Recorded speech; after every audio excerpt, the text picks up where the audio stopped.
فَإِذَا عَزَمْتَ فَتَوَكَّلْ عَلَى اللَّهِ إِنَّ اللَّهَ يُحِبُّ الْمُتَوَكِّلِينَ صدق اللہ مولانا العظیم۔ ان اللہ وملائکتہ یصلون علی النبی یا ایہا الذین آمنوا صلوا علیہ وسلموا تسلیما۔ تمامی حضرات محبت سے درود و سلام پڑھے۔ الصلاۃ والسلام علیک یا سیدی یا رحمت للعالمین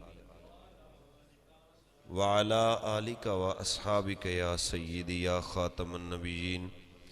الصلاۃ والسلام علیک یا سیدی یا امام الانبیاء والمرسلین وعلی آلک و اصحابک یا سیدی یا خاتم النبیین۔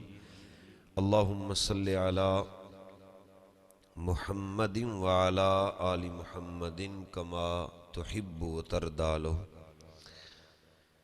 نہایت ہی واجب الاحترام معزز و محتشم حاضرین و سامعین، السلام علیکم ورحمۃ اللہ وبرکاتہ۔ اللہ ذوالجلال والاکرام کی بارگاہ مقدسہ میں یہ دعا ہے کہ اللہ رب العالمین بندہ ناچیز کی زبان پر کلمہ حق جاری فرمائے، اور آپ اور بندہ گنہگار اللہ ہم سب کے صغیر کبیرہ گناہوں کو معاف فرمائے اور اپنی خاص رحمتوں سے مالا مال فرمائے۔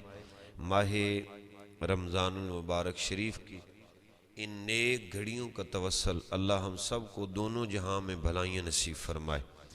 پیارے دوستو، آپ کے سامنے قرآن مجید فرقان حمید کی شورہ آفاق آیت کریمہ کا حصہ جو میں نے تلاوت کیا ہے، اللہ ذوالجلال والاکرام نے فرمایا فَإِذَا عَزَمْتَ فَتَوَكَّلْ عَلَى اللَّهِ إِنَّ اللَّهَ يُحِبُّ الْمُتَوَكِّلِينَ، کہ جب آپ کسی کام کا عزم کر لیں، ارادہ کر لیں، تو توکل اپنے اللہ کی ذات پہ رکھیں۔ ان اللہ یحب المتوکلین، اور بے شک اللہ توکل کرنے والوں سے محبت فرماتا ہے۔ یہ قرآن مجید فرقان حمید کی آیت کریمہ ہے جو میں نے آپ کے سامنے تلاوت کی ہے، اور ایک مقام پہ اللہ کریم کا فرمان مقدس ہے۔ اللہ کریم فرماتا ہے وَعَلَى اللَّهِ فَتَوَكَّلُوا إِن كُنتُم مُؤْمِنِينَ۔ اللہ کریم نے فرمایا اگر تم مومن ہو تو اپنے اللہ پہ توکل رکھو۔ اب پہلی بات اس میں یہ ہے کہ ہم قرآن و سنت کی روشنی میں اور مفسرین کی آراء میں دیکھیں گے توکل کس کو کہتے ہیں۔ یہ جو بار بار قرآن مجید میں توکل کا ذکر ہے، یعنی اللہ پہ توکل رکھو، مومن کو اللہ پہ توکل کرنا چاہیے۔ توکل کیا ہے؟ توکل کے بارے میں حضرت امام فخر الدین رازی رحمۃ اللہ تعالی علیہ تفسیر کبیر شریف میں فرماتے ہیں کہ توکل یہ ہے کہ بھروسہ کرنا، اعتماد کرنا۔ اعتماد کیا ہوتا ہے؟ بھروسہ، یقین کرنا۔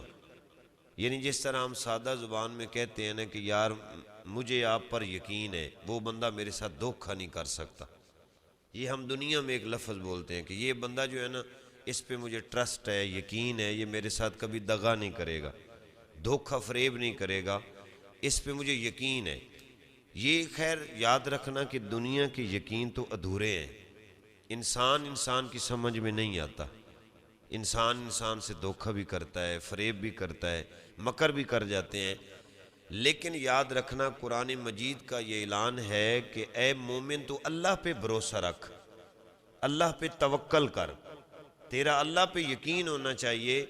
اور ایک مقام پہ حضرت سہل بن عبداللہ تستری، آپ نے توکل کے بارے میں یہ فرمایا ہے کہ بندہ اللہ کے سامنے ایسا ہونا چاہیے جیسے غسل دینے والے کے سامنے مردہ ہو۔ ٹھیک ہے نا؟ کہ غسل والے کا جو چاہے وہ اس کا ہاتھ ادھر کھینچے، پاؤں کو کھینچے، چہرے کو دھوئے، جس طریقے سے وہ کرے، کیونکہ غسل دینے والے کو اس پہ طاقت ہے۔ انسان کو اپنے آپ جو ہے نا یہ اللہ کے حضور میں ایسا پیش کر دینا چاہیے، اور اس کی سوچ یہ ہونی چاہیے کہ میرا اچھا ہو تو کرنے والا میرا اللہ ہے، میرا برا ہوگا تو کرنے والا، مجھے عزت ملے گی تو اللہ عطا کرے گا، اگر مجھے عزت نہیں ملے گی تو وہ بھی اللہ کے ہاں ہے۔ اگر کسی کو اولاد ملتی ہے دینے والا اللہ ہے، رزق کم ملتا ہے رزق زیادہ ہے، عزت ہے، شہرت ہے، وجاہت ہے، جاہ و جلال ہے، اکرام ہے، مقام ہے، رفعت ہے، بزرگی ہے، شان و شوکت ہے، دینے والا کون ہے؟ اللہ۔ یعنی سادہ لفظوں میں میرے بزرگوں اس کا یہ معنی ہے کہ ہمارا یہ ایمان ہو کہ میرے بھلے برے نقصان کا مالک اللہ ہے، میرے دکھ سکھ کا میرا مالک اللہ ہے، پریشانیاں آئیں گی، تکلیفیں آئیں گی، خوشحالیاں آئیں گی، یہ جو نظام ہے سارا یہ اللہ تعالیٰ کے ہاتھ میں ہے، کسی کو عزت ملے نہ ملے۔ اور یہ بھی یقین ہونا چاہیے انسان کا کہ جو اللہ نے ہمیں دیا ہے آئندہ کون ہمیں دے گا، ہمارا یقین ہے کہ ہمارا رب ہمیں عطا کرے گا۔ حضرت فاروق اعظم، یہ جو روایت ہے یہ سنتے جائیں میرے بھائیوں، مسند احمد بن حنبل کی پہلی جلد میں یہ روایت موجود ہے۔ حضرت فاروق اعظم رضی اللہ تعالیٰ عنہ آپ فرماتے ہیں کہ نبی کریم صلی اللہ علیہ وآلہ وسلم کا فرمان مقدس ہے کہ جو بندہ اپنے رب پہ کامل بھروسہ رکھنے والا ہے، یعنی جس کا اللہ پہ یقین ہے، یہ اگر اس زمرے میں ہم جائیں نا تو پھر تو یہ جو ہم دنیا کا مال جمع کرتے ہیں یہ اللہ پہ یقین نہیں ہے۔ اس میں بات عرض کرتا ہوں آگے جا کے حدیث کی روشنی میں، پہلے آپ یہ حدیث سنیں۔ فاروق اعظم رضی اللہ تعالیٰ عنہ آپ فرماتے ہیں کہ میرے نبی کریم علیہ السلام کا فرمان ہے کہ جو بندہ اپنے رب پہ توکل کرنے والا ہے، بھروسہ کرے، اللہ پہ یقین رکھنے والا، اللہ پہ اعتماد کرنے والا بندہ ہے نا، تو نبی کریم علیہ السلام نے فرمایا کہ اللہ اس کو ایسے رزق عطا فرمائے گا جیسے پرندوں کو عطا فرماتا ہے۔ آپ دیکھیں نا، اس حدیث پاک کے ضمن میں ایک سبق ہمیں ملتا ہے جو بڑا فوکس کرنے والا ہے، وہ یہ ہے کہ پرندے رات کا لے کے آتے ہیں، اپنے گھونسلوں میں واپس آ گئے، اب وہ جمع پونجی نہیں کرتے۔ ہم نے تو نہیں کبھی دیکھا کہ انہوں نے کوئی گھر بنائے ہو علیحدہ جس میں انہوں نے خوراک جو ہے وہ اویلیبل کر رکھی ہو، رات کا کھایا، صبح اٹھے، پھر اللہ کا نام لیا اور چلتے پھرے، پھر اللہ نے ان کو رزق دیا۔ فاروق اعظم سرکار فرماتے ہیں میرے آقا و مولا علیہ السلام نے فرمایا جو رب پہ یقین کرنے والے ہیں نا، اللہ انہیں ایسے رزق عطا فرماتا ہے جیسے پرندوں کو، یعنی کھیتوں سے وہ جناب اٹھا لیتے ہیں، کہیں درختوں سے اٹھا لیتے ہیں، زمین پہ پڑا، تو اللہ تعالیٰ نے، کیونکہ رازق اللہ کی ذات ہے اور جانوروں کا اللہ پہ یقین ہے نا، جس نے رات کو دیا دن کو بھی وہی دے گا، جس کا یہ یقین ہوگا، فاروق اعظم فرماتے ہیں نبی کریم علیہ السلام کا فرمان مقدس ہے کہ اللہ ان کو ایسے رزق عطا فرمائے گا بندہ سوچ ہی نہیں سکتا۔ ٹھیک ہے، اور اس کا مطلب کیا ہے؟ یعنی کوئی بندہ یہ توکل نہیں ہے کہ کوئی بندہ آرام سے لیٹر ہے کہے گا اللہ مجھے روٹی دے دے گا، نہیں، ہیلا کرنا پڑے گا۔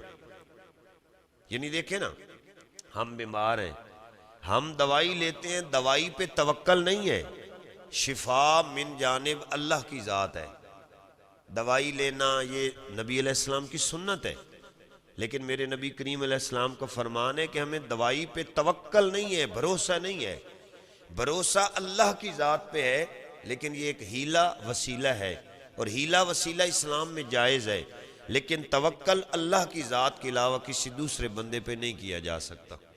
ٹھیک ہے، حضرت ابراہیم علیہ السلام آپ کو جب بے ایمانوں نے آگ میں پھینکا تو جب آپ آگ میں جا رہے تھے آپ پڑھ رہے تھے حسبی اللہ و نعم الوکیل و نعم المولا و نعم النصیر، آپ پڑھ رہے تھے وتوکل علی اللہ وکفی باللہ وکیلا، کہ میرا رب ہی مجھے کافی ہے، مجھے اللہ پہ یقین ہے، وہی میرا کارساز ہے۔ لیکن آپ پھر دیکھیں کیا ہوا، اللہ تعالیٰ نے کیسا کرم فرمایا، کیسی مہربانی فرمائی، جب آپ آگ میں پہنچے اللہ نے حضرت جبریل امین کو حکم فرمایا کہ جاؤ اس آگ سے کہو میرا حکم دو، پیغام دو کہ تو گلزار بن جائے۔ اس کا قرآن میں ذکر ہے قُلْنَا یا نارُ کُونِی بَرْدًا وَسَلَامًا عَلَىٰ ابراہیم، اے آگ تو میرے ابراہیم پہ ٹھنڈک والی بن جا، گلزار بن جا۔ گلزار سے مراد میرے دوستو یہ ہے کہ نہ تو اتنی زیادہ ٹھنڈی ہو جا کہ میرے ابراہیم کو تکلیف پہنچے، اور نہ اتنی زیادہ گرم ہو کہ میرے خلیل کو تکلیف پہنچے، بلکہ ایسی بن جا جیسے میرے ابراہیم علیہ السلام جسے پسند فرما لیں۔ یہ ہے اللہ پہ توکل، یہ ہے اللہ پہ بھروسہ۔ حضرت سیدنا ابراہیم علیہ السلام نے اپنے بیٹے کی گردن پہ چھری رکھی، اللہ پہ توکل تھا۔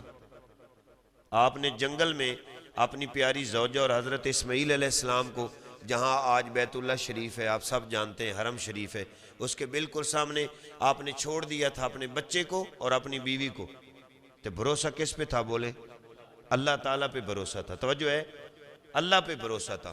حضرت یعقوب علیہ السلام نے یوسف علیہ السلام کو جب آپ نے روانہ فرمایا تو توکل کس پہ رکھا؟ اللہ پہ رکھا. جتنے انبیاء علیہ الصلوۃ والتسلیم ہیں, یہ یاد رکھنا, انہوں نے صرف ساری زندگی توکل اللہ کی ذات پہ کیا ہے. آج وہ انسان دنیا میں در بدر ٹھوکریں کھا رہے ہیں جن کا رب پہ یقین نہیں ہے, دنیا پہ یقین ہے. دنیا پہ یقین کرنے والا کبھی میرے دوستوں کامیاب نہیں ہو سکتا. آپ کے اور میرے نبی کریم صلی اللہ تعالیٰ علیہ وآلہ وسلم, یہ مسلم بخاری ترمذی میں چند لفظی تضاد کے ساتھ یہ حدیث موجود ہے کہ آقا علیہ السلام ایک سفر میں جا رہے تھے صحابہ کرام کے ساتھ. گرمی بڑی زیادہ تھی. ایک جب نبی کریم علیہ السلام جب رکے تو صحابہ کرام فرماتے ہیں کہ ہم نے تلاش کیا کہ کوئی سائے والی جگہ ہمیں مل جائے, جہاں پہ تھوڑی دیر نبی کریم علیہ السلام کے لیے سایہ مل جائے, آپ آرام فرما لیں. تو آپ فرماتے ہیں کہ ہم نے دیکھا ایک گھنا درخت ہے جس کا سایہ بڑا خوبصورت ہے. تو سرکار کی بارگاہ میں صحابہ عرض کرتے ہیں, یا رسول اللہ صلی اللہ علیہ وآلہ وسلم, ہم بھی کہیں لیٹ جاتے ہیں تھوڑی دیر کے لیے پتھروں کی چٹانوں کے سائے میں, لیکن آپ کے لیے ایک گھنا درخت ہم نے تلاش کیا ہے, آپ اس کے نیچے تھوڑی دیر آرام فرما ہوں, اس کے بعد ہم اپنی منزل پہ رواں دواں ہوں گے. نبی کریم علیہ السلام کے پاس تلوار تھی. آپ نے وہ جو تلوار تھی نا, اس کا ایک کونا درخت کے ساتھ لٹکا دیا. آپ اس کے نیچے لیٹ گئے. اور یاد رکھنا, میرے نبی کریم علیہ السلام کی حدیث مبارکہ بخاری پاک میں موجود ہے, سرکار نے فرمایا کہ میری آنکھیں سوتی ہیں لیکن میرا دل نہیں سوتا. آنکھیں سوتی ہیں, دل نہیں سوتا, میرا دل جاگتا رہتا ہے. اصل میں وہ سو جاتا ہے جس کا دل غافل ہو جائے. ایسے آنکھیں بند کر کے بیٹھنے سے میں بندہ سو نہیں جاتا, لیکن اس کا مطلب یہ بھی نہیں ہے کہ آنکھیں بند ہو بندہ زمین پہ گر جائے تو وہ کہے میں سویا نہیں ہوں, وہ سو جاتا ہے. لیکن بعض بندوں کے عادات ایسے ہوتے ہیں کہ ایسے بیٹھ جاتے ہیں لیکن بات بھی سن رہے ہوتے ہیں, وہ سوئے نہیں ہوتے. لیکن یہ تو خیر ہماری بسا اوقات, لیکن حضور کریم علیہ السلام کا فرمان مقدس ہے کہ میری آنکھیں لوگوں سوتی ہیں لیکن میرا دل کبھی نہیں سویا. حضرت سخی سلطان العارفین فرماتے ہیں نا, یہ دل دریا سمندروں ڈونگے کون دلاں دیے جانے ہو, وچے بیڑے وچے جھیڑے وچے ہی ونج مہانے ہو, اور 14 طبق اس دلے دے اندر تمبو وانگ انتانے ہو. یہ حضرت سخی سلطان العارفین فرماتے ہیں. ٹھیک ہے نا جی. لیکن بات یہ ہے کہ دل ہی ساری نظام کو برداشت کرنے والا ہے, ساری کائنات اس دل میں سمائی ہے. تو نبی کریم علیہ السلام آرام فرما, لیکن آپ غافل نہیں ہیں, آنکھیں آپ کی آرام فرما رہی ہیں, سرکار ویسے جاگ رہے ہیں. ایک کافر نے دیکھا کہ مسلمانوں کے نبی یہاں پہ لیٹے ہیں, دوپہر کا وقت تھا, وہ جلدی سے لپکا دوڑ کر آیا اور اس نے دل میں یہی سوچا کہ آج مسلمانوں کے نبی کو میں شہید کر دوں گا, مجھے بڑا انعام و کرام ملے گا. اس نے جلدی سے جناب لپکا, اس نے وہ درخت کی ٹہنی سے تلوار کو ایسے لیا اور سرکار کے اوپر ایسے تان لی تلوار, جس طرح کوئی دشمن کسی دشمن پہ تلوار کو وار کرنے کے لیے تان لیتا ہے. اس نے اپنے ہاتھوں سے تلوار پکڑی اور ہوا میں ایسے تان لی اور کہتا ہے, اے محمد ابن عبداللہ, اب بتاؤ تمہیں کون مجھ سے بچائے گا. بات توکل پہ ہو رہی ہے نا. سرکار سے کہنے لگا, بتاؤ آج تمہیں کون بچائے گا. تو میرے نبی کریم صلی اللہ تعالیٰ علیہ وآلہ وسلم مسکرا کے فرماتے ہیں, کس نے بچانا ہے, مجھے میرا اللہ بچائے گا. یہ ہے توکل, یعنی ہونے نہ ہونے کا یقین, اعتماد, بھروسہ صرف اللہ پہ کرنا. جب اس نے کہا کون ہے تمہیں بچائے گا, تو ہمارے نبی کریم علیہ السلام نے فرمایا, سن کہنے والے, کسی نے کیا بچانا ہے, محمد کا رب بھی محمد کو بچائے گا. یہ ہے وتوکل علی اللہ, بھروسہ اللہ پہ یقین. تو جب اتنا سرکار نے فرمایا, رب کعبہ کی قسم, حضرت امام اسماعیل بخاری علیہ رحمہ, امام مسلم, امام ترمذی فرماتے ہیں, جیسے اس نے ایسے تلوار کو تانا ہوا تھا, وہ تلوار اس کے ہاتھوں سے نیچے گر گئی, اچانک نیچے گر گئی. پھر وہی تلوار نبی کریم علیہ السلام نے اپنے ہاتھ میں پکڑی, اس کا قبضہ پکڑا. ہاتھ میں جب تلوار پکڑی, اب سرکار فرماتے ہیں, بول تمہیں کون بچائے گا, مجھے تو میرے رب نے بچایا ہے نا, اب تو بتا دے تجھے کون بچائے گا. اب وہ سرکار کے قدموں پہ گرا, اس نے بوسہ دیا, کہتا ہے مجھے پتہ ہے سارا زمانہ بدلہ لے لیتا ہے, سارا زمانہ کسی سے ظلم کریں تو ظلم کا بدلہ ظلم ہی ہوتا ہے, لیکن کائنات میں ایک ایسی ہستی ہے جس کا نام محمد پاک ہے. وہ کبھی ظلم کا بدلہ ظلم سے نہیں لیتے، وہ عفو درگزر کرنے والے ہیں، وہ معاف کرنے والے ہیں۔ مجھے یقین ہے، میں آپ کو جانتا ہوں، آپ کبھی میرے سے بدلہ نہیں لیں گے، آپ مجھے معاف کر دیں گے۔ آقا علیہ السلام نے فرمایا تو نے کیسے سوچ لیا؟ اس نے کہا آپ اللہ کے رسول جو ہو۔ تو سرکار نے فرمایا جاؤ میں نے تجھے معاف کیا۔ بعض کتب میں آتا ہے کہ اس بندے نے سرکار کی سیرت مبارکہ کو دیکھا، آپ کے اسوہ حسنہ کو دیکھا، آپ کے کردار مقدس کو دیکھا، تو وہ لوٹ کر آیا اور اس نے نبی علیہ السلام کا کلمہ پڑھ لیا۔ یہ ہے توکل۔ آج ہم کیا ہوتا ہے، یہ جو حالات ابھی پاکستان میں پچھلے دنوں چل پڑے تھے، یار یقین جانے یہ قرآن مجید میرے سامنے ہے۔ اب دیکھیں وہی حکومت ہے، کہتی تھی یہ کل عدم ہے، یہ ایسے ہیں، اب جناب مذاکرات پھر کر لیے۔ موقف میرے بھائیو یہ ہے کہ دنیا ہے یہ ختم ہو جائے گی، کوئی کسی کا کام نہیں آئے گا، نہ کسی چودھری نے، نہ کسی مولوی نے، نہ کسی پیر نے، نہ دوسرے تیسرے نے۔ قبر میں کام آئے گی اللہ اور اللہ کا رسول کام آئے گا۔ اور انشاءاللہ ختم نبوت پہ ایک موضوع میں رمضان میں ضرور عرض کروں گا، لیکن یہاں پہ عرض کرتا جاؤں کہ یہ نہ دیکھیں کہ تلوار کدھر ہے، یہ نہ دیکھیں کہ دنیا کدھر ہے۔ میرے نبی علیہ السلام کا فرمان مقدس ہے کہ افضل ایمان کا درجہ یہ ہے کہ بے حیائی کو، ظلم کو، جبر کو اپنے ہاتھ سے روکو۔ اب یہ جو پلمبا شروع ہے کہ انہوں نے جناب یہ میڈیا، جیو والے، پی ٹی وی والے، سپورٹ والے، یہ تو میڈیا خریدا ہوا ہے بھائی حکومت کا۔ وہ تو آپ دیکھیں نا، ایک بندہ میرا غلام ہے، میں جیسے کہوں گا وہ کیسا کرے گا۔ یہ تو نہیں ہے کہ میں کھلاؤں میں پلاؤں۔ تو گیت جناب چوری خالد صاحب کے جا کے وہ لوگوں کو سنا، ایسا نہیں ہوگا۔ جب کھلاؤں پلاؤں میں گا، نوکر میرا ہے، زر خرید میرا ہے، بات میری کرے گا بھائی، دوسرے کی کیسے کرے گا؟ اگر ان کی کرے گا میں کہوں گا یہ غدار ہے۔ یہ میڈیا چینل تو حکومت کے خریدے ہوئے بھائی، وہ تو جو ان کو کہیں گے وہ لوری دیں گے، وہ بولیں گے، ٹھیک ہے نا جی۔ اتنے یہ ہم نہیں کہتے، پولیس والے بھی ہمارے بھائی ہیں، آرمی والے بھی ہمارے بھائی ہیں، رینجر والے بھی ہمارے، یہ مسلمانوں کا ملک ہے، مسلم اخو المسلم، مسلمان تو مسلمان کا بھائی ہے۔ کوئی ہند میں رہتا ہے، کوئی سندھ میں رہتا ہے، کوئی شرق میں ہے، کوئی جنوب میں ہے، کوئی اجمی ہے، کوئی عربی ہے، کوئی بھی ہے، مسلمان مسلمان کا بھائی ہے۔ یہ جس طرح ایک وجود ہوتا ہے نا، سارا وجود مسلمان، سارے ایک وجود کی مانند ہے۔ لیکن یہ انصاف تو نہیں ہے کہ ایک دو تین بندے شہید ہیں وہ بتائیں، اور جو جناب درجنوں میں جو مسلمان حضور کی امت میں سرکار کی ختم نبوت کے محافظ، پہرے دار، چوکی دار شہید ہوئے ہیں، ان کا کوئی نام ہی نہ ہو۔ یہ نہیں ہے، سرکار کا فرمان ہے ظلم کو ہاتھ سے روکو۔ اگر تم ہاتھ سے نہیں روک سکتے، کم از کم خدا کے بندو زبان سے تو روکو۔ اگر زبان سے بھی روکنے کی توفیق نہیں، دل سے نفرت تو کرو۔ لیکن آج جناب لوگ پارٹیاں رکھنے کے لیے جناب نہیں میں تو فلاں جماعت کو ہوں، فلاں سیاسی سے میرا تعلق ہے، کوئی سیاسی کسی کے کام نہیں آئے گا۔ واللہ اٹھائیں، امام بخاری علیہ رحمہ کیا فرماتے ہیں؟ آپ فرماتے ہیں نا باقی اماموں نے لکھا ہے قبر میں 3 سوال ہوں گے، امام بخاری فرماتے ہیں 3 نہیں، قبر میں 1 سوال ہوگا۔ یہ امت کو یاد ہی نہیں ہے۔ امام بخاری علیہ رحمہ فرماتے ہیں قبر میں 3 سوال نہیں ہے، صرف اونلی جسٹ 1 سوال ہے، ایک کویسچن ہے۔ انہوں نے کہا حضرت وہ کیا ہے؟ فرمایا قبر میں پوچھا جائے گا ما کنت تقول فی حاضر رجل، دس ہوئے سونے محمد پاک دے بارے کی آندہ رہے ہیں دنیا۔ اتنے تو نہیں کیا گیا پنجابی جی میں کہیں دے فلانے چودھری تے فلانے ایم پی تے ایم این اے بارے 10 قبر کی کہیں در نہیں۔ رب کعبہ کی قسم، صدیق سے لے کر قیامت تک کے آنے والے ہر ایک محمدی اور مسلمان سے یہی پوچھا جائے گا بتاؤ مصطفیٰ پاک کے بارے میں کیا کہتا رہا ہے دنیا میں۔ وہ ہم کہیں کہ جناب ہم کالا قانون کہتے رہے ہیں، حضور کے ختم نبوت کے غداروں کو ہم نے حفاظت دی ہے، ان کے ساتھ تھے، تو کیا پھر ہمیں کیا ملے گا بھائی؟ پھر میاں صاحب کا وہی شعر ہے نا کہ قدر نبی دا ایک ہی جانن دنیا دار کمینے، ارے قدر نبی دا جانن والے سو گئے وچ مدینے۔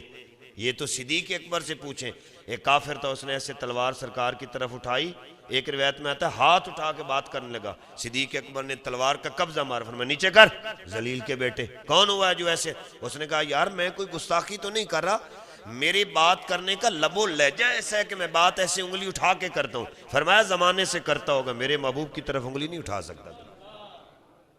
یہ ہے صاحب، ایک انگلی اٹھا کر بات نہیں، جس طرح میں کہتا ہوں ایسے چور صاحب کی طرف، آپ کی طرف، کہ غلط تو نہیں ہے مخاطب کرنے کے لیے، لیکن صدیق اکبر فرماتے ہیں ہمیں نہیں گوارا، ہاتھ نیچے کر کے بات کر۔ یہ ہیں صحابہ حضور کے محافظ، ناموس رسالت، حرمت رسول پہ پہرا دینے والوں کا یہ حال ہے۔ لیکن آج امت ہے، ان کو بندہ دین کی بات کرے یہ کہیں گے یہ مولویوں کا مسئلہ ہے، بھائی ہمارا نہیں ہے۔ اقبال تو مولوی نہیں تھا، قائد اعظم تو نہیں مولوی تھا، وہ تو داڑھی انہوں نے رکھی نہیں تھی، جلے داڑھی رکھا ہوا بندہ تو مولوی نظر آتا ہے نا. اقبال سے پوچھیں کہا نہیں ہے کہ محمد سے وفاتوں نے ہم تیرے ہیں، یہ جہاں کیا چیز ہے لوح و قلم تیرے ہیں. اقبال یقین جانے سارا کلام آپ کا پڑھ کے دیکھیں، آپ نے دنیا کو ایک ہی پیغام دیا، سارا زمانہ روٹ جائے پرواہ نہیں ہے، مدینے والا مصطفیٰ نہیں روٹنا چاہیے. قائد اعظم کو پڑھے. یہ لوگ یار دیکھیں انہوں نے اپنی زندگیاں گزاری ہیں، اللہ رسول کی عظمت کے پہرے دار بن کر انہوں نے گزاری ہیں. لیکن آج ہمارے اندر بس جراثیم اس طرح کے آ گئے، ہمیں پتہ ہی نہیں ہے دین چیز کیا ہے. بہرحال انشاءاللہ یہ ڈسکس کریں گے ختم نبوت اور حرمت رسول پہ علیحدہ علیحدہ موضوع. لیکن آج جو آخر پہ میں ایک جملہ آپ کو بتانا چاہتا ہوں، یہ توکل ہے. ہم مسلمان ہیں، ہمیں پیسوں پہ، کاروبار پہ، بلڈنگ پہ، گڈیاں، کاریں، یہ کوٹھیاں، یہ دکانداری، اس پہ بھروسہ نہیں ہونا چاہیے. چلے کرنا چاہیے، ہر بندہ مزدوری کرتا ہے. نبی کریم علیہ السلام کی بارگاہ میں ایک بندہ آیا، اس نے کہا حضور میں بڑا غریب ہوں تو میرے سوال کرنا چاہتا ہوں. فرمایا تیرے گھر میں کچھ ہے؟ انہوں نے کہا حضور کچھ نہیں ہے، ایک کپڑا ہے میرے پاس جو ہم آدھا اوپر لیتے ہیں آدھا نیچے لیتے ہیں لپیٹنے کے لیے، اور 2 روایات میں آیا کہ 2 ہمارے پاس پیالے ہیں پینے والے. فرمایا ایک لاؤ.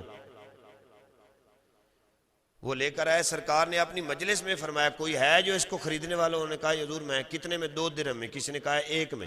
سرکار نے فرمایا لے جا. خریدار نے وہ لیا، جو درہم 1 یا 2 ملے. نبی کریم علیہ السلام نے فرمایا لو بھائی اب جاؤ وہاں سے آپ ایک کلاڑا خرید لے اور کچھ گھر کا سامان لے آنا، اور جاؤ جنگل میں لکڑیاں کاٹ کے لاؤ اور ان کو بیچو، اللہ تمہاری رزق میں برکت فرمائے گا. نکارا بیٹھنے کا آپ نے منع فرمایا ہے. لیکن اب یہ نہیں ہے کہ میں کاروبار کرتا ہوں فلاں میری ملازمت ہے تو ہمیں اس پہ توکل ہے. نہیں، کار کرنی چاہیے لیکن بھروسہ اللہ کی ذات پہ ہے. جو رب پہ بھروسہ کرنے والے ہیں بابا جی وہ کبھی کسی سمندر میں بھی ڈوب نہیں سکتے، کسی طوفان میں غرق نہیں ہو سکتے، کسی آندھی میں وہ ڈول نہیں سکتے، جو اللہ کی ذات پہ کامل یقین رکھنے والے ہیں. حضرت سیدنا صدیق اکبر رضی اللہ تعالیٰ عنہ جب سرکار نبی کریم علیہ السلام اور تاجدار صداقت سفر ہجرت فرما رہے ہیں مکہ سے مدینہ کی طرف، تو میرے نبی کریم علیہ السلام اور تاجدار صداقت نے غار میں جب جا کر پناہ لی، صدیق اکبر پاک اور نبی کریم علیہ السلام نے، تو آپ کو پتہ ہے کہ غار ثور میں 3 دن اور 3 راتیں سرکار نے گزاری ہیں ود جناب صدیق اکبر. تو جب کافروں نے پیچھے تلاشی شروع کر لی، ادھر تلاش کرتے ہیں ادھر، انہوں نے کہا 100 اونٹ دیں گے، یہ دیں گے، کوئی اگر ہمیں خبر دے. تو وہ چلتے چلتے غار ثور کے دروازے پہ پہنچے تو حضرت صدیق اکبر رضی اللہ تعالیٰ عنہ فرماتے ہیں میری گود میں نبی کریم علیہ السلام کا سر مبارک تھا اور میں نے اپنے پاؤں کو سیدھا بالکل بچھایا ہوا تھا، ایسے جس طرح کوئی چیز سٹیٹ رکھی جاتی ہے، پاؤں سیدھے تھے. اور وہ جو غار تھی نا اس کی دوسری طرف سے وہ کافر آ کے کھڑے تھے، مکے کے کفار مشرکین جو تھے، اور میرے پاؤں بالکل ان کے قریب تھے، بالکل. توجہ میری بات پہ، یعنی جو میرے پاؤں تھے نا ان کے بالکل پاس وہ کھڑے تھے. اگر وہ تھوڑا سا نیچے ایسے بیٹھ کے دیکھتے تو میرے پاؤں وہ دیکھ لیتے. تو حضرت صدیق اکبر رضی اللہ تعالیٰ عنہ نبی کریم علیہ السلام کی بارگاہ میں عرض کرتے ہیں یا رسول اللہ صلی اللہ علیہ وآلہ وسلم اگر یہ تھوڑا سا نیچے جھانکے تو میرے پیر تو واضح نظر آ رہے ہیں تو ہم پکڑے جائیں گے. نبی کریم علیہ السلام نے فرمایا لا تخزن ان اللہ معنا، اے میرے صدیق اکبر غم نہیں کرنا، ہمارا اللہ ہمارے ساتھ ہے. یہ ہے توکل. فرمایا صدیق تو غم نہ کر، اللہ ہمارے ساتھ ہے، یہ توکل ہے. رب ہمارے ساتھ ہے، پریشان ہونے کی کوئی ضرورت نہیں ہے. تو بتائیں جن محبوب صحابہ کو میرے نبی علیہ السلام توکل کا درس دینے والے ہوں وہ کبھی ڈول سکتے؟ بتائیں نا، وہ کبھی ڈولیں گے؟ کبھی نہیں ڈولیں گے. حضرت خالد بن ولید رضی اللہ عنہ، دا گریٹ ویریئر آف اسلام، اسلام کے عظیم جنگجو، بہت بڑے سپہ سالار، مسلمانوں کے عظیم ترین امیر لشکر کے، آپ فرماتے ہیں جب ہم بات کو سننا، ایک جنگ میں ہم جب لڑ رہے تھے نا تو ایسا ہوا کہ رومی شامی جو فوجیں تھی نا وہ ہم پہ مسلط ہو چکی تھی. یعنی آپ فرماتے ہیں کہ ہم ان کے گھیرے میں بالکل ایسے جس طرح زندگی تنگ ہو رہی ہوتی آنکھوں کے سامنے، پاؤں سے نیچے زمین سرک رہی تھی، ہاتھوں میں جو ہمارے تلواریں تھیں وہ ٹوٹ رہی تھیں. میرے قریب والے ساتھی مجھے کہنے لگے خالد آج ہم پھنس گئے ہیں، آج بڑی مشکل سے کہ ہماری جان بچ جائے. کیونکہ آپ فرماتے ہیں میرے ہاتھ میں اس دن پتہ نہیں کتنی تلواریں ہیں جو ٹوٹ گئی تھی. خالد بن ولید آپ کبھی ان کی سیرت کو پڑھ کے دیکھنا، یہ کتنے بڑے جرنیل ہیں. یہ وہ صحابی رسول ہیں جب جنگ احد میں حالانکہ ظاہری طور پہ نبی کریم علیہ السلام کے صحابہ کی فتح ہو رہی تھی، ٹھیک ہے، لیکن آپ کو پتہ ہے اور آپ نے تاریخ کو پڑھا ہے، سرکار نے فرمایا تھا کہ آپ نے اپنے مورچے نہیں چھوڑنے، لیکن صحابہ کرام نے وہ مورچے چھوڑ دیے. ظاہری یہی تھا معلوم کہ ہم جنگ جیت چکے ہیں، کافر دوڑ چکے ہیں، ہمارے آگے وہ جناب چل بسے ہیں. لیکن خالد بن ولید بڑے سمجھدار آدمی تھے. جب مسلمان جلدی تھوڑے کر گئے، سرکار نے ابھی نہیں حکم دیا کہ آپ مورچے چھوڑ دیں، صحابہ نے مورچے چھوڑ دیے، تو مال غنیمت کی طرف جب جلدی کی نا، پچھلے درے سے خالد بن ولید نے مسلمانوں پہ حملہ کر دیا. ٹھیک ہے، تو مسلمان جو ہے نا وہ آگے کافر پیچھے کافر تلواروں کی زد میں آ گئے تھے. یہ وہ خالد بن ولید ہے جو جنگ احد میں کافروں کی طرف سے سپہ سالار تھا، بڑے کلیور مینڈ آدمی. اور پھر وہ جنگ جو ہے وہ مسلمانوں کو شکست ہوئی اس میں احد میں. بدر مسلمانوں نے واضح فتح ہے، وہ بھی جیت گئے تھے، لیکن تھوڑا سا ڈیسیژن میں جلدی کرنے میں، فیصلے میں جلدی کرنے کی وجہ سے تھوڑی سی مسٹیک ہوئی، تو خالد بن ولید نے چڑھا. یہ وہ خالد بن ولید ہے. تو آپ فرماتے ہیں اس جنگ میں میرے ساتھ والے مجھے کہنے لگے خالد آج بڑی مشکل سے ہم بچیں گے، آج زندگی جو ہے نا یہ بالکل سکڑتی ہوئی نظر آ رہی ہے، ہماری زندگی آج ہمارے ہاتھوں سے جا رہی ہے. خالد فرماتے ہیں کہ تمہیں کیا ہو گیا یار؟ جو جملہ حضرت خالد بن ولید نے بولا ہے نا، یہ مومنوں کی معراج ہو جاتی ہے. آپ فرماتے ہیں یہ تو وہ لوگ کہتے ہیں جن کا رب ان کے ساتھ نہیں ہوتا، ہمارا اللہ ہمارے ساتھ ہے. انہوں نے کہا حضرت 40,000 کا لشکر ہے، ہم بالکل قلیل ہے. فرمایا اس کو چھوڑیں، بدر میں بھی تو مسلمان 313 تھے نا، تو کس نے فتح دی؟ انہوں نے کہا اللہ نے. کہا انشاءاللہ آج بھی اللہ ہمیں مدد دے گا، فتح دے گا، کامیابی نصرت ہمارا ناصر اللہ ہے، پریشان نہیں ہونا. حضرت خالد بن ولید فرماتے ہیں ہمیں لمحوں کی دیر میں ایسے ایسے چٹکی بجانے سے پہلے پھر جناب جنگ کا پاسا پلٹا، کایا پلٹی. پھر وہ تھے ہمارے آگے دوڑ رہے تھے، ہم تلواریں لے کے ان کے پیچھے دوڑ رہے تھے. جب اللہ پہ توکل ہو نا، کامل بھروسہ یقین ہو اللہ کی ذات پہ، پھر بندہ نہیں ڈوبتا. آخری بات اور اجازت، حضرت سیدنا حبیب اجمی رحمت اللہ تعالی علیہ بہت پائے کے ولی اللہ ہوئے ہیں، بہت پائے کے، اور آپ نے ساری زندگی سود کاریوں میں دنیا داریوں میں گزار دی. لیکن پھر کہتے ہیں نا پنجابی میں جدوں کسی دی سنورنی ہوئے تے پجے اگدے نے موٹھ. جب کسی کی سنورنے کا وقت ہے نا تو ہزار اللہ وسیلے بنا دیتا ہے. پھر اللہ تعالیٰ نے ان کو توبہ کی توفیق دی، انہوں نے توبہ کر لی. حتی صاحب پھر اس مقام پہ یہ آ گیا، بات کو سننا اور اجازت، کہ آپ نے اپنی بیوی کو ساتھ لیا، وہ جو عالی شان مال تھا اس کو چھوڑ دیا، جنگل کی طرف چل پڑے. تو سارا دن ساری رات اللہ کی یاد میں رہنا. تو آپ کی مائی صاحبہ کہتی ہیں حضرت وہاں تو ہم کھانے پینے کے لیے کچھ نہ کچھ کہیں سے مہیا کر لیتے، لیکن اب تو یہ جنگل ہے، تو یہاں میں کون کھانے پینے کے لیے کچھ دے گا؟ سارا دن ہمارا عبادت میں گزر جاتا ہے، رات بھی عبادت میں. تو خالد بن ولید پتہ کیا فرماتے ہیں؟ مائی صاحبہ نے پوچھنا آج کیا کام کیا؟ تو حضرت حبیب اجمی علیہ رحمہ فرماتے ہیں میں نے کام اچھا کیا ہے، اور میرے مالک کہہ رہے تھے کہ حبیب اجمی تو کام دل لگا کے کر، تیری محنت مزدوری تمہیں ملتی رہے گی، روزانہ آپ نے آ جانا ہے، ایسے ہی جواب دینا. مائی صاحبہ نے پوچھنا، آپ نے یہی کہہ دینا. 3 دن گزر گئے. حضرت سیدنا حبیب اجمی ولی کامل رحمت اللہ تعالی علیہ، اگلے دن آپ کام میں تھے. کام کیا تھا؟ عبادت کر رہے تھے. تو مائی صاحبہ فرماتی ہیں کہ میں گھر میں اکیلی تھی، اچانک تھوڑی دیر گزری تو دستک ہوئی ایسے. تو میں نے پوچھا مم بالباب، یعنی دروازے پہ دستک دینے والا کون ہے؟ تو آواز آتی ہے کہ میں ایک غلام ہوں، آپ دروازہ کھولیں. مائی صاحبہ فرماتی میں نے جب دروازہ کھولا تو وہ سامنے بہت ہی نورانی خوبصورت وجدانی چہرے والے، بہت پیاری شکل و صورت. تو وہ میرے سے کہنے لگے کہ یہ حبیب اجمی کا کھانا بھیجا ہے اس کے مالکوں نے، یہ کھانا حبیب اجمی کے مالکوں نے بھیجا ہے، تو یہ رکھ لیں. تو اب مائی صاحبہ کہتی ہیں کس مالک ہاں؟ تو وہ کہنے لگے کہ حبیب اجمی یہ جانتا ہے کس مالک نے بھیجا ہے، یہ مائی صاحبہ تمہارے پوچھنے کی ضرورت نہیں ہے.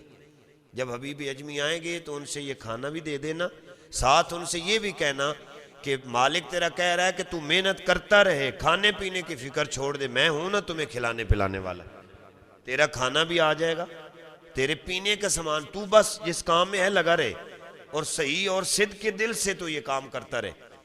تھوڑی دیر گزری، حضرت حبیب اجمی رحمۃ اللہ تعالی واپس آپ تشریف لے کاشانہ پاک پہ اپنے گھر آئے، دستک دی، مائی صاحبہ نے دروازہ کھولا تو اندر سے خوشبوئیں آ رہی ہیں تازہ سالن کی، تازہ کھانے کی۔ تو آپ فرماتے ہیں مائی صاحبہ آج کوئی عجیب چیز آپ نے پکا لیے، کوئی تھا تو نہیں کہ جو آپ پکا لیتی یا بنا لیتی؟ تو آج خوشبوئیں بڑا اعلیٰ آ رہی ہیں، آج اس طرح کی خوشبو تو میں نے کبھی اپنے شاہی محل میں بھی نہیں دیکھی تھی۔ تو مائی صاحبہ کہتی ہیں کہ حضرت آپ کے مالکوں نے کھانا بھیجا ہے۔ حضرت حبیب اجمی تھوڑی دیر کے لیے آپ نے سکوت اختیار فرمایا، یعنی چپ ہو گئے۔ کس مالک نے؟ مائی صاحبہ کہتی ہیں جن کا تو کام کرتا ہے۔ اچھا، اس وقت آپ سمجھ گئے، کیونکہ اہل معرفت لوگ جو ہوتے ہیں نا وہ معرفت کو جانتے ہیں، حقیقت کیا ہوتی ہے۔ اس وقت فرماتے ہیں کیا بھیجا ہے مالکوں نے؟ تو جب دیکھا تو بزرگ فرماتے ہیں کہیں تیتر ہیں، کہیں بٹیر ہیں، پتہ نہیں کیا کچھ پکا ہوا ہے، اور جس کی خوشبو پتہ نہیں کتنے کلومیٹروں تک پھیل رہی ہے، کہیں کوسوں میلوں تک وہ خوشبو جا رہی ہے، اور جناب اعلیٰ سے اعلیٰ کھانا وہ تیار، خوبصورت جناب سالن، عالی شان روٹیاں بنی ہوئی ہیں۔ وہ مائی صاحبہ کہتی ہیں حضرت ایک بات آپ سے پوچھوں، نے کہا میں ایک بڑے گھرانے سے تعلق رکھتی ہوں، شاہی گھرانے سے، اور میں پلی پوسی بھی ایک شاہی گھرانے میں ہوں، اور پھر میں آئی بھی ایک شاہی گھرانے میں ہوں، مجھے ایک بات کی سمجھ نہیں ہے، اس طرح کا لذیذ کھانا اور پتہ نہیں یہ کیا پکا ہوا ہے، میں نے دنیا میں دیکھا ہی نہیں ہے۔ اس وقت حضرت حبیب اجمی علیہ رحمہ فرماتے ہیں مائی صاحبہ یہ دنیا کا بنا ہوا کھانا نہیں ہے، یہ کسی دنیا دار نے کھانا نہیں بنایا، یا یہ جو روٹیاں تیار ہوئی کسی دنیا دار نے نہیں تیار کی۔ تو پوچھا کہ حضرت میں سمجھی نہیں، پھر یہ کہاں سے کھانا آیا ہے؟ اس وقت جناب حضرت حبیب اجمی ولی کامل رحمۃ اللہ تعالی فرماتے ہیں مائی صاحبہ یہ تمہارا کھانا اللہ نے جنت سے بھیجا ہے۔ بزرگ فرماتے ہیں صلحاء کہ لے کے آنے والے اللہ کے فرشتے تھے جو کھانا دے کر گئے، تو انہوں نے کہا کہ آپ کیا کام کرتے ہیں اللہ کا، جو اللہ فرما رہا ہے ان کے ذریعے سے کہ جناب آپ کام میں اور دل لگائیں، صدق کے دل سے کریں، خلوص نیت سے کریں، کیا کام کرتے ہو؟ اس وقت حضرت حبیب اجمی علیہ رحمہ فرماتے ہیں مائی صاحبہ میں کوئی کام نہیں کرتا، بس اس کی عبادت کرتا ہوں۔ اور میں آپ سے کہتا تھا نا کہ جو زمانے کا تارک ہو جائے، اللہ سے یارانہ لگا لے، اللہ سے محبت رکھے نا، اس کا رزق، اس کی زندگی، اس کے طرز، اس کی بود و باش، اس کے رہنے سہنے کا نظام وہ اللہ تعالیٰ کی ذات اپنے ذمے لے لیتی ہے۔ یہ ہے توکل کامل، یہ ہے اللہ پہ بھروسہ۔ میرے بھائیوں جس نے بھی اللہ پہ توکل کیا ہے وہ کبھی رسوا نہیں ہوا۔ لیکن آج ہم دیکھیں ہم اتنے نمازی ہیں، کروڑوں اربوں کی تعداد میں ہم نمازی ہیں، لیکن ہمارے اندر وہ چیزیں نہیں پائی جاتی جو کامل مومن میں ہونی چاہیے۔ آپ صحابہ کرام اور اہل بیت اور تابعین کی زندگیوں کو دیکھیں، ایک ایک صحابی، ایک ایک تابعی، ایک ایک اہل بیت اطہار کا فرد جس میدان میں ڈٹ گیا، خدا کی قسم زمانہ جھک جاتا، محمد عربی کا غلام نہیں کبھی جھکا کرتے، ٹھیک ہے نا؟ حضرت امام حسین پاک کو دیکھ لیں، حضرت فاروق اعظم کو دیکھ لیں، صدیق اکبر پاک کو دیکھ لیں، عثمان غنی پاک کو دیکھ لیں، مولا علی کو دیکھ لیں، جھکے بکے نہیں ہیں، سرکار کے نام پہ آپ نے اپنی جانوں کے نذرانے پیش کیے ہیں۔ اللہ کریم کی بارگاہ میں دعائے رب ذوالجلال ہمیں توکل کامل کی دولت سے مالا مال فرمائے، اللہ ہمارے سینوں کو علم و فن سے روشن فرمائے، اللہ کریم ہمارے سینوں کو قرآن و سنت کی روشنی سے مزین فرمائے، اللہ کریم جل شانہ ہمارے سینوں کو اپنی اور اپنے محبوب پاک علیہ السلام کی محبت سے روشن فرمائے، اللہ کریم ہمیں جب تک زندگی ہے توحید مبارک کا پاسدار بن کر، ختم نبوت کا دائی بن کر، ختم نبوت کا محافظ بن کر اللہ میں زندگیوں کو بسر کرنے کی توفیق عطا فرمائے۔